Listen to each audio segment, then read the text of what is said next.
आता फक्त मी तुम्हाला एवढंच सांगेल की ते ट्रोल करा का हा ज्याच्या त्याच्या बौद्धिक पातळीचा प्रश्न आहे.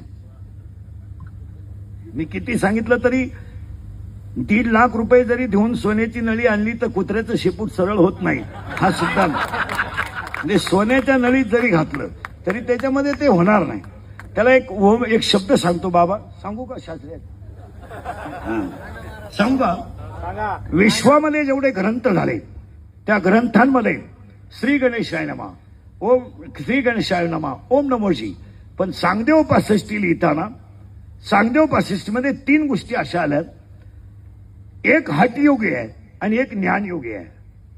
सांगदेव महाराज हठयोगी आहे आणि ज्ञानेश्वर महाराज ज्ञानयोगी आहे. हठयोग्याकडून आलेलं पत्र ज्ञानयोग्याकडे येत आहे तेव्हा ते कोर आहे, तेव्हा ते कोर आहे. आणि ज्ञानयोगाकडून पत्र जात आहे ती हठयोग्याला जात आहे त्यामध्ये 65 ओव्या आहेत. आणि 65 ओव्यांमध्ये 3 ओव्या अशा आहेत. ज्ञानोबरायांनी इतके सुंदर 3 शब्द वापरले.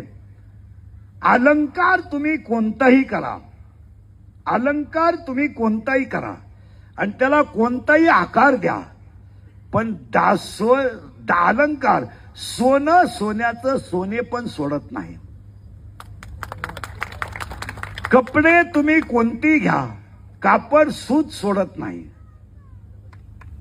आणि गुळ तुम्ही कापा, फोडा, भुगा करा, पाण्यात भाजवा, शिजवा, गुळ त्याची गोडी सोडित नाही. तसं समाजामध्ये नास्तिक प्रवृत्तीची लोक, तुम्ही त्यांना काही करा,